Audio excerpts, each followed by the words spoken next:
ಅದಕ್ಕಿಂತ ತುಂಬ ವಿಜೃಂಭಣೆಯಾಗಿ ಮಾಡೋದಂದರೆ ನಮ್ಮ IPD ಸಾಲಪ್ಪನವ್ರದ್ದು ಜನ್ಮದಿನಾಚರಣೆ. ನಮ್ಮ ಮಹಾನಗರ ಪಾಲಿಕೆಯಲ್ಲಿ ಅದನ್ನು ಪೌರ ಕಾರ್ಮಿಕರ ದಿನಾಚರಣೆಯಾಗಿ ಆಚರಣೆ ಮಾಡ್ತಾಯಿದ್ದೀವಿ. ಅದು ನಿರಾತಂಕವಾಗಿ ವೈಭವೋಪೇತವಾಗಿ ಆರಾಮಾಗಿ ನಡೀಲಿ. ಇದಕ್ಕೆ ಬೇಕಾದಂತಹ ಸಹಕಾರ, ಎಲ್ಲ ರೀತಿಯ ಸಹಕಾರಗಳು ನಾವು ಅಧಿಕಾರಿ ವರ್ಗದಿಂದ ನಾವು ಖಂಡಿತ ಮಾಡಲೇಬೇಕು. ಅದು ನಮ್ಮ ಋಣ. ಅದರಿಂದ ನಾವು ಋಣ ತೀರ್ಸೋಕ್ಕೆ ಒಂದು ಸಮಯ ಸಿಕ್ಕಿದ್ರೆ ಖಂಡಿತ ಮಾಡೋಣ. ನಾವೆಲ್ಲ ಒಗ್ಗಟ್ಟಾಗಿ ನಮ್ಮ ಸಾಲಪ್ಪನವರ ಜನ್ಮದಿನಾಚರಣೆ ಅದ್ದೂರಿಯಾಗಿ ಮಾಡೋಣ ಅದಕ್ಕೆ. ಮತ್ತು ಈ ಸಮುದಾಯ TV ಅವರು ನಮಗೆ ಈ ರೀತಿ ಮಾತಾಡಿಸ್ಲಿಕ್ಕೆ ನಮ್ಮ ಅಂಜನಾ ಅವರು ಮತ್ತು ಅವ್ರ ತಂಡ ನಮಗೆ ಅವಕಾಶ ಕೊಟ್ಟಿದ್ದಕ್ಕೆ ಅವ್ರಿಗೆ ಧನ್ಯವಾದಗಳು ಹೇಳ್ತಾ, ಸಮುದಾಯ TV ಅವರಿಗೆ ಒಳ್ಳೆಯದಾಗಲಿ. ಸಾಲಪ್ಪಾಜಿ ಅವ್ರಿಗೆ ಜೈ, ಅಂಬೇಡ್ಕರ್ ಅವ್ರಿಗೆ ಜೈ, ಜಗಜೀವನ್ ರಾಮ್ರವ್ರಿಗೆ ನನಗೆ ಗೊತ್ತಿರೋಂಗೆ 86, 87 ಮಾಡಿದರು. ಅದರಲ್ಲಿ ನಮ್ಮ SN ವೆಂಕಟೇಶ್ ಇರ್ಬೋದು, GV ನಾಗರಾಜ್ ಇರ್ಬೋದು, ಇನ್ನೂ 4-5 ಜನ ಆದರು. ಅದಾದಮೇಲೆ ನಿಮಗಾದಾಗ ನಿಮಗೂ ಅನ್ಯಾಯ ಮಾಡಿದ್ದಾರೆ ನೋಡಿ ಆ ಟೈಮಲ್ಲಿ. ಆಗ ನೋಡಿ ನಮ್ಮ ಸಾಲಪ್ಪಾಜಿ ಒಬ್ರು ಇಲ್ಲ ಅಂದಿದ್ರೆ ಈಗ ನಿಮ್ಮ ಬೇಸ್ ಇಟ್ಕೊಂಡು ಎಲ್ರಿಗೂ ಮತ್ತೆ ಪೌರ ಕಾರ್ಮಿಕರೇ ಕೊಟ್ಬಿಡೋರು ಅಲ್ವಾ. ಎಷ್ಟು ಅನ್ಯಾಯ ಮಾಡ್ತಿದ್ರು ನೋಡಿ. ನಾವಂತೂ ಕಣ್ಣಾರೆ ಅಂಬೇಡ್ಕರ್ ಅವ್ರನ್ನ ನೋಡಿಲ್ಲ, ನಾವು ನೋಡಿರೋದೇ ಸಾಲಪ್ಪನವರೇ ನಮ್ಗೆ ಅಂಬೇಡ್ಕರು ಪ್ರತಿಯೊಂದು ಎಲ್ಲನೂ. ಅವ್ರ ನೆರಳಲ್ಲಿ ನಾವು ಇಷ್ಟುವರೆಗೂ ಇದ್ದೀವಂದರೆ ನಾವು ತುಂಬ ಪುಣ್ಯರು. ನಮ್ಮ ಸಾಲಪ್ಪನವರು ಅವ್ರನ್ನ ಯಾವುದೇ ವಿಚಾರವಾಗಿ ನಾವು ಮರೆಯೋಂಗಿಲ್ಲ. ನಾವು ದಿನ ಊಟ ಮಾಡೋವಾಗ ಅವರು ಒಂದು ತುತ್ತು ತಿನ್ನೋವಾಗ ಅವ್ರನ್ನ ಖಂಡಿತ ನೆನೆಸ್ಕೋಬೇಕು. ಅವರು ಮಾಡಿರೋ ಈ ಒಂದು ಸೇವೆನ, ಮನೋಭಾವನ ಪ್ರತಿಯೊಬ್ಬರು ನೆನೆಸ್ಕೋಬೇಕು. ಈಗ ಪೌರ ಕಾರ್ಮಿಕರು ಆವಾಗ ಎಷ್ಟು 14-15 ಸಾವಿರ ಜನ ಇದ್ದರು ಆ ಟೈಮಲ್ಲಿ. ಎಲ್ಲ ನಿವೃತ್ತಿಯಾಗಿ ಡೆತ್ತಾಗಿ ಅವ್ರ ಮಕ್ಕಳು STCಗಳು TAಗಳಾಗಿ ಅವರು ಡೆವಲಪ್ ಆಗ್ತಾ ಬಂದರು. ಈಗೇನಾಗಿದೆ, ಈ ಪೌರ ಕಾರ್ಮಿಕರು ಕ್ಷೀಣಿಕಾಗಿ ಮತ್ತು ಈಗೇನೋ ಹೊಸ್ದಾಗಿ ಏನೋ ತೊಗೊಂಡಿದ್ದಾರೆ. ಅವರೆಲ್ರಿಗೂ ಒಳ್ಳೆಯದಾಗಲಿ. ಇದಕ್ಕೆಲ್ಲ ಮೂಲ ಕಾರಣಕರ್ತರು ನಮ್ಮ ಸಾಲಪ್ಪನವ್ರು ಅಂತ ಹೇಳೋದಕ್ಕೆ ಹೆಮ್ಮೆಯಿಂದ ಹೇಳ್ಕೊತಿದ್ದೀವಿ. ಇದೆ ಅಂದರೆ ನಮ್ಮಲ್ಲಿ ಒಬ್ಬರು ನಾಯಕರು ಹುಟ್ಟಿದ್ದಾರೆ. ನೀವೇ ಹೇಳ್ದಾಗೆ ಆಗಲೇ ನಾವು ಅಂಬೇಡ್ಕರ್ನ ನೇರವಾಗಿ ನೋಡಿಲ್ಲ. ನಾನು ಜಗಜೀವನ್ ರಾಮ್ ಸರ್ ಅವ್ರು ನೋಡಿದ್ದೀನಿ, ಬಾಬು ಜಗಜೀವನ್ ರಾಮ್ ಅವ್ರು ನೋಡಿದ್ದೀನಿ. ಬಟ್ ಅಂಬೇಡ್ಕರ್ ಸರ್ ನೋಡಿರಲಿಲ್ಲ. ಬಾಬಾ ಸಾಹೇಬರು ಅಂಬೇಡ್ಕರ್ ನೋಡಿ ಅಂದರೆ ನಮಗೆ ಕಣ್ಣೆದುರಿಗೆ ಕಾಣುವ ಬಾಬಾ ಸಾಹೇಬರು ಸಾಲಪ್ಪನವರೇ, ಜಗಜೀವನ್ ರಾವ್ ಅವರು ಕೂಡ ಸಾಲಪ್ಪನವರೇ ಆಗಿದ್ದರು. ನಿಜ ಹೇಳಬೇಕಂದ್ರೆ ನಮ್ಗೆ ಆ ಕಾಲದಲ್ಲಿ ಎಂಥ ಕಷ್ಟ ಆಯಿತು ಅಂದರೆ, ಸ್ವಾಮಿ ಹೊಟ್ಟೆ ಬಟ್ಟೆಗೆ ಇಲ್ಲ ಅಂದರೂ ತಡ್ಕೋತೀವಿ. ನಾನು ಹೇಳ್ತಾ ಇರೋದು ಸ್ವಲ್ಪ ಸೂಕ್ಷ್ಮ ಇದೆ, ಅದು ಒಂದು ಅರ್ಥ ಮಾಡ್ಕೊಳ್ಳಿ.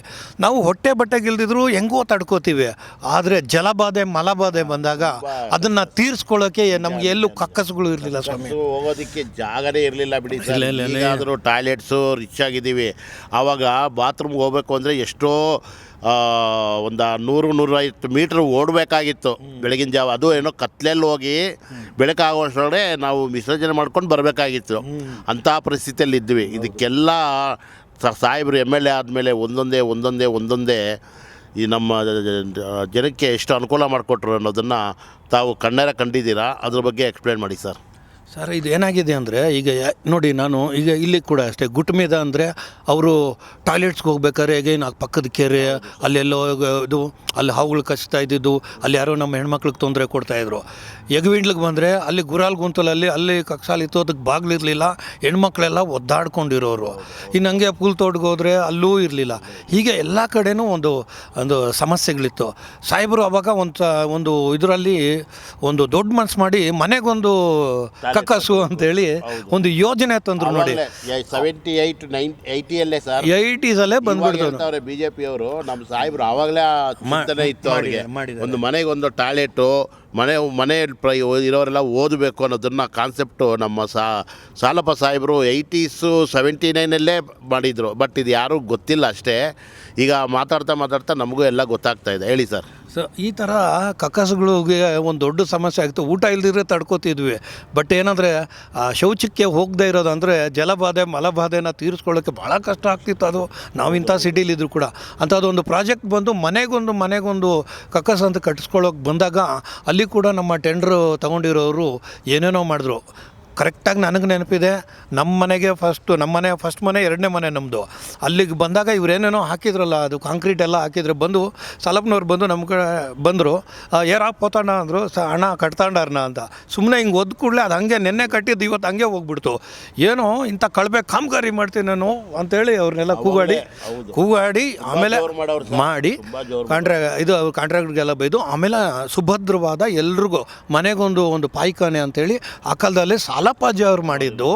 ಅದನ್ನು ಈಗಿನ ಸರ್ಕಾರಗಳು ಮಾಡ್ತೀವಿ 2025ನೇ ಇಸ್ವಿಲಿ. ನಮ್ಮ ಬಾಬಾ ಸಾಹೇಬರು ಫೋಟೋ ಹೇಗೆ ಇಟ್ಕೊಂಡಿರ್ತೀವಿ ಎಲ್ಲ ನಮ್ಮ ಕಚೇರಿಗಳಲ್ಲೂ, ಅದೇ ರೀತಿ ನಮ್ಮ BBMP ಎಲ್ಲ ಕಚೇರಿಗಳಲ್ಲಿ ಸಾಲಪ್ಪನವ್ರ ಫೋಟೋನು ಪ್ರತಿಯೊಬ್ಬ ಆಫೀಸಲ್ಲೂ ಸಾಲಪ್ಪನವರ ಭಾವಚಿತ್ರ ಕಡ್ಡಾಯವಾಗಿ ಮಾಡೋದಕ್ಕೆ ನಮ್ಮ ಆಯುಕ್ತರು ಗಮನ ಹರಿಸ್ಬೇಕು ಅಂತ, ಒಂದು ಸುತ್ತಲೆ ಹೊಡಿಸ್ಬೇಕು ಅಂತ ನಾನು ನಮ್ಮ ಸಂಘದ ಪರವಾಗಿ ಅವರು ಮನವಿ ಮಾಡ್ಕೊಳ್ತಾ ಇದ್ದೇನೆ ಸರ್. ಖಂಡಿತವಾಗಲೂ. ಆಮೇಲೆ ಸರ್, ಸಾಲಪ್ಪನವರು MLA ಆಗಿದ್ದನ ಜೀವನ ಶೈಲಿ ಹೇಗಿತ್ತು ಸರ್ ಅವ್ರದ್ದು? ಈಗ ನೋಡಿ, ಈಗ ಸಂದರ್ಭಾನುಸಾರವಾಗಿ ಮಾತಾಡಬೇಕಾದ್ರೆ ಸಮಕಾಲೀನವಾಗಿ ನಮ್ಮ ಇದು ವಿಷಯಾಂತರ ಅಲ್ಲ ಅನಿಸುತ್ತೆ. ಈಗ ಡಾಕ್ಟರ್ ಶಿವರಾಜ್ ಕುಮಾರ್ ಅವರು ಏನು ಮಾಡ್ತಿದ್ದಾರೆ, ತೆಲುಗು ಇಂಡಸ್ಟ್ರಿಗೆ ಹೋಗಿ ಗುಮ್ಮಡಿ ನರಸಯ್ಯ ಅನ್ನೋರು ಪಿಕ್ಚರ್ ಮಾಡ್ತಿದ್ದಾರೆ. ಈ ಗುಮ್ಮಡಿ ನರಸಯ್ಯ ಬಂದು ಪಾಪ ಇತ್ತೀಚೆಗೆ ಈ 25 ವರ್ಷಗಳ ಅಂತರದಲ್ಲಿ ಸರಳವಾಗಿರುವಂತಹ MLA. ಬಟ್ ಈ ಗುಮ್ಮಡಿ ನರಸಯ್ಯ ಅವ್ರಿಗಿಂತನೂ ಹಿಂದೆನೇ ನಮ್ಮ ಬೆಂಗಳೂರಲ್ಲಿ ನಮ್ಮ ಇದರಲ್ಲಿ ಕರ್ನಾಟಕ ವಿಧಾನಸಭೆಯಲ್ಲೇ ಸಾಲಪ್ಪನವರು ಸಿಕ್ಕಾಪಟ್ಟೆ ಸರಳ MLA ಅವರು. ನಾವು ಯಾರಾದರೂ ಬಯೋಪಿಕ್ ಮಾಡೋದಾದ್ರೆ ಸಾಲಪ್ಪಾಜಿ ಅವ್ರದ್ದೇ ಮಾಡಬೇಕು ನಾವು. ಕರೆಕ್ಟ್ ಮಾಡೋಣ ಸರ್. ಅದು ಒಂದು ಮಾಡೋದು ಒಂದು ಸಿನಿಮಾ ನಾವೇ ಒಂದು ಮಾಡೋಣ ಸರ್. ನಮ್ಮ ಸಪೋರ್ಟು ಸಹಕಾರ ಖಂಡಿತ ಇರುತ್ತೆ.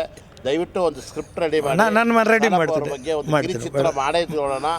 ದೂರದರ್ಶನಲ್ಲೂ ಮಾಡಿಸೋಣ, ಸಿನಿಮಾ ಮಂದಿರದಲ್ಲೂ ಮಾಡೋಣ.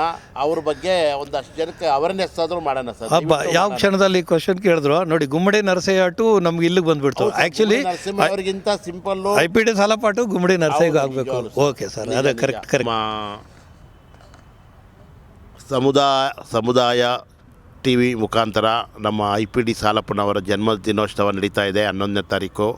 ಆ ಒಂದು ಜನ್ಮದಿನೋತ್ಸವ ಶುಭಾಶಯಗಳನ್ನು ಕೋರ್ತಾ ನಮ್ಮ BBMPಯಿಂದ JBMPಯಿಂದ ಅದ್ಧೂರಿಯಾಗಿ ಅವರ ಜನ್ಮದಿನೋತ್ಸವವನ್ನು ಮಾಡೋದಕ್ಕೆ ನಾವೆಲ್ಲ ಸಹಕಾರ ಮಾಡ್ತೀವಿ ಅಂತ ಈ ಒಂದು ಮುಖಾಂತರ ಹೇಳ್ತಾ ಇದ್ದೇವೆ.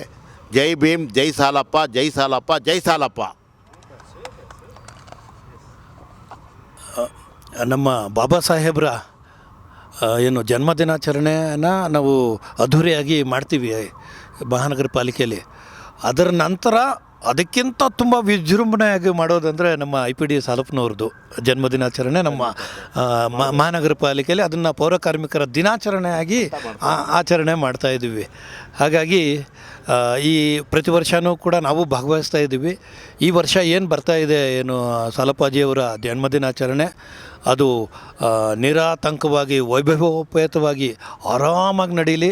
ಇದಕ್ಕೆ ಬೇಕಾದಂತಹ ಸಹಕಾರ, ಎಲ್ಲ ರೀತಿಯ ಸಹಕಾರಗಳು ನಾವು ಅಧಿಕಾರಿ ವರ್ಗದಿಂದ ನಾವು ಖಂಡಿತ ಮಾಡಲೇಬೇಕು. ಅದು ನಮ್ಮ ಋಣ.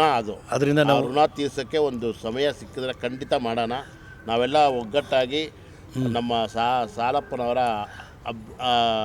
ಜನ್ಮದಿನಾಚರಣೆ ಅದ್ಧೂರಿಯಾಗಿ ಮಾಡೋಣ ಅನ್ಸ್ಕೆ. ಮತ್ತು ಈ ಸಮುದಾಯ TV ಅವರು ನಮಗೆ ಈ ರೀತಿ ಮಾತಾಡಿಸ್ಲಿಕ್ಕೆ ನಮ್ಮ ಅಂಜನಾ ಅವರು ಮತ್ತು ಅವ್ರ ತಂಡ ನಮಗೆ ಅವಕಾಶ ಕೊಟ್ಟಿದ್ದಕ್ಕೆ ಅವ್ರಿಗೆ ಧನ್ಯವಾದಗಳು ಹೇಳ್ತಾ, ಸಮುದಾಯ TV ಅವರಿಗೆ ಒಳ್ಳೆಯದಾಗಲಿ. ಸಾಲಪ್ಪಾಜಿ ಅವ್ರಿಗೆ ಜೈ, ಅಂಬೇಡ್ಕರ್ ಅವ್ರಿಗೆ ಜೈ, ಜಗಜೀವನ್ ರಾಮ್ರವ್ರಿಗೆ ಜೈ.